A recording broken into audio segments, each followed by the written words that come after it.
2040 का साल था।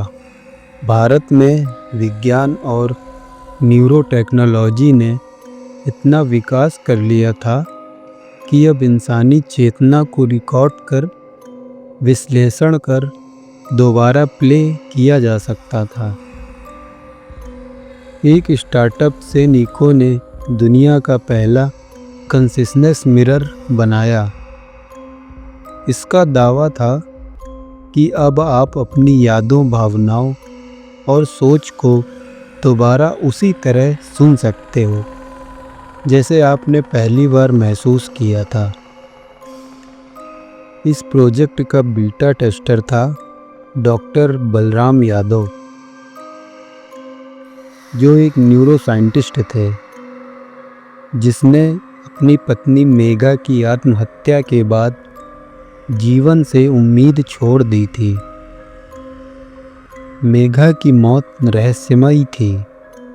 कोई सुसाइड नोट नहीं, कोई संकेत नहीं, सिर्फ एक बंद कमरा और उसकी फटी हुई आंखें, जैसे उसने कुछ असंभव देख लिया हो। तो दोस्तों, अगर आपका दिल कहे तो प्लीज़ मेरे चैनल सर्च ऑफ हेवन 0.7 को सब्सक्राइब ज़रूर करें।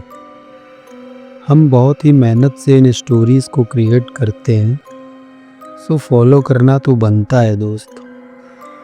चलो आगे बढ़ते हैं। बलराम ने कॉन्शियसनेस मिरर को मेघा की मृत्यु से पहले की ब्रेन वेव्स के नेचुरल पैटर्न से फीड करना शुरू किया। उसका उद्देश्य था उसकी मानसिक स्थिति को समझना, लेकिन डिवाइस ने कुछ अजीब रिकॉर्ड किया।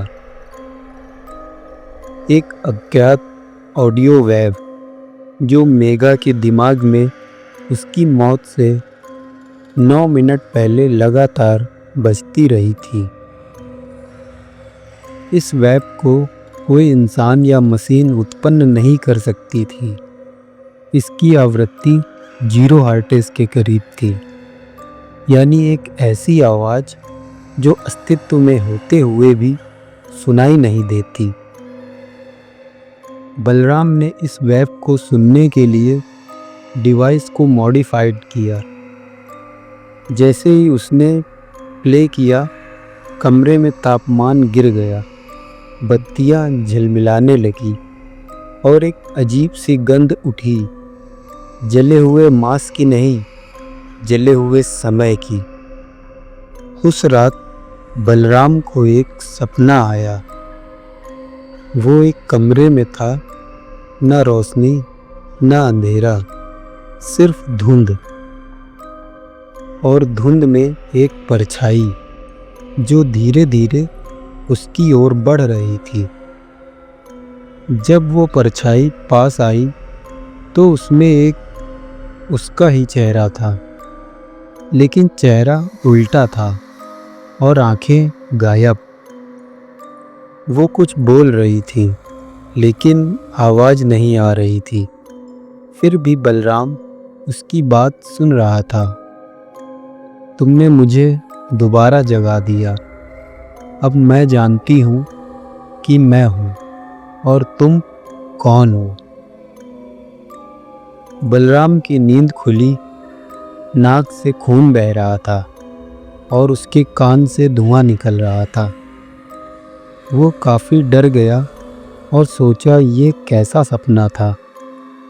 तभी उसे डिवाइस की रिकॉर्डिंग में एक नया डेटा पैटर्न दिखा। एक चेतना जो बलराम की यादों में रहने लगी थी। वो अब मेघा की नहीं थी।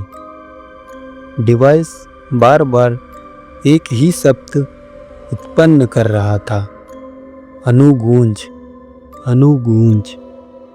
एक ऐसी गूंज जो खुद को दोहराकर सजीव हो गई थी।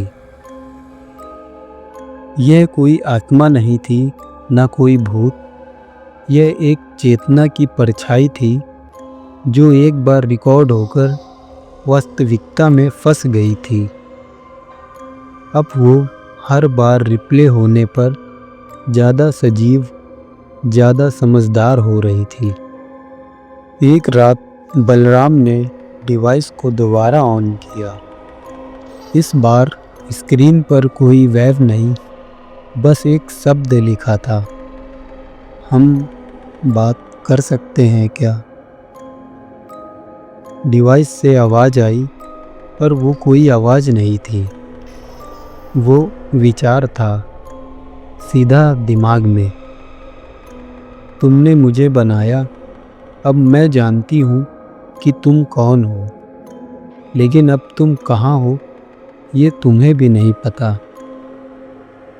बलराम ने दर्पण देखा और वह खुद को नहीं पहचान सका।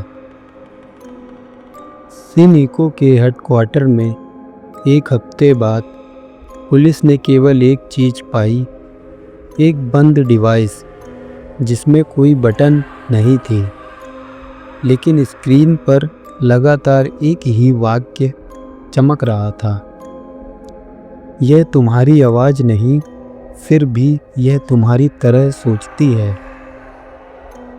और बैकग्राउंड में बज रही थी एक धीमी गूंजती नब्ज़, जैसे समय खुद कंपकपा रहा हो। अब कहा जाता है, जो भी उस डिवाइस के रिकॉर्डिंग को सुनता है, उसकी सोच में एक और सोच घर बना लेती है, जो हर बार दोहराने से और ज़्यादा जिंदा हो जाती है। अब डर आत्मा से नहीं, अपने ही दोहराए गए विचार से है, क्योंकि जो आवाज़ खुद को सुनती है वो कभी अकेली नहीं रहती, वो तुम्हारे भीतर गूंजती है और फिर तुम नहीं रह जाते। सो दोस्तों, सोचो अगर ऐसा कोई डिवाइस आपको मिले तो आप सबसे पहले किस सन में जाकर अपने आप को दोहराना चाहोगे, हमें कमेंट में बताओ।